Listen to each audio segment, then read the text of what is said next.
देश के सबसे प्रसिद्ध कथावाचक और बागेश्वर धाम के पीठाधीश्वर धीरेन्द्र शास्त्री इन दिनों लगातार विवादों में बने हुए हैं। दरअसल हाल ही में नागपुर पहुंचे धीरेन्द्र शास्त्री ने एक कार्यक्रम में शिवाजी महाराज पर कुछ टिप्पणी कर दी थी, जिसके बाद उनका जबरदस्त विरोध हुआ था। हालांकि इस विरोध के बाद धीरेन्द्र शास्त्री मीडिया के सामने आए और लोगों से माफी भी मांगी।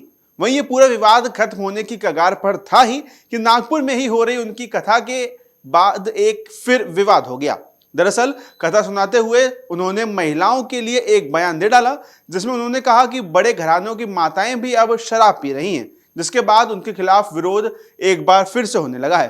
बहरहाल धीरेन्द्र शास्त्री अक्सर अपने बयानों के कारण लाइमलाइट में आ ही जाते हैं और जैसे ही शास्त्री की बातें होने लगती हैं, एक सवाल जो सभी के मन से लेकर गूगल पर ट्रेंड करने लगता है वो ये कि आखिर धीरेन्द्र शास्त्री एक कथा करने का कितना चार्ज करते हैं, यानी एक कथा से धीरेन्द्र शास्त्री कितना कमाते हैं और उनकी नेटवर्थ क्या है। तो आपको बता दें कि धीरेन्द्र शास्त्री से जुड़े इस सवाल का कोई आधिकारिक जवाब या आंकड़ा तो नहीं है, लेकिन तमाम मीडिया रिपोर्ट्स में कई अलग अलग तरह के दावे जरूर किए गए हैं। मीडिया रिपोर्ट्स के मुताबिक धीरेन्द्र शास्त्री एक कथा के करीब 3.5 लाख रुपए चार्ज करते हैं, लेकिन कई दावे ये भी हैं कि उनकी लोकप्रियता बढ़ने के साथ उनकी फीस में भी मोटा इजाफा होने की संभावना है। वहीं इसी के साथ आयोजक को उनकी कथा के लिए करोड़ों रुपए खर्च करने पड़ते हैं, क्योंकि धीरेन्द्र शास्त्री की कथा सुनने के लिए आम लोगों से लेकर वीआईपी, राजनेताओं और उद्योगपतियों का भी जमावड़ा लगा रहता है।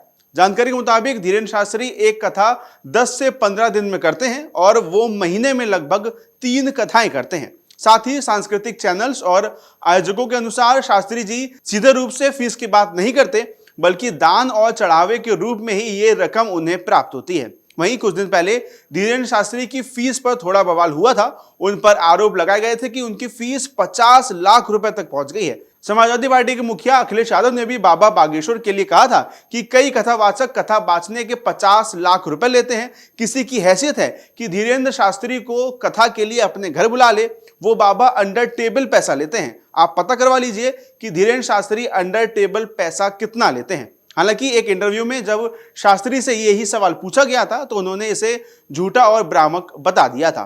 वहीं अगर उनकी कुल नेटवर्थ की बात करें तो इंटरनेट पर हो रहे तमाम दावों और आंकड़ों के अनुसार मीडिया रिपोर्ट्स ये भी बताती हैं कि धीरेन्द्र शास्त्री की नेटवर्थ करीब 20 करोड़ रुपए है। उनकी कमाई का मुख्य जरिया देश भर में कथा वाचन से मिलने वाली फीस, भक्तों द्वारा दिया जाने वाला दान है। हालांकि ये तमाम दावे इंटरनेट की दुनिया के हैं, इसलिए हम इसकी पुष्टि नहीं करते हैं।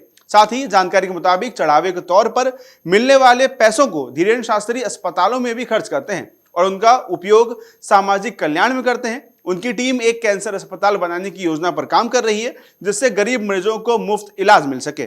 मैं आपको बता दें कि जहां लाखों लोग बाबा बागेश्वर को एक आध्यात्मिक गुरु मानते हैं, वहीं कुछ लोग उन्हें लेकर सवाल भी उठाते हैं, कभी कथावाचन की फीस को लेकर तो कभी उनके चमत्कारों के दावों को लेकर। हालांकि इन सब के बावजूद धीरेन्द्र शास्त्री की लोकप्रियता कम नहीं हुई है। उनकी कथाओं में भीड़ लगातार बढ़ रही है और सोशल मीडिया पर उनके फॉलोअर्स की संख्या भी लाखों में है।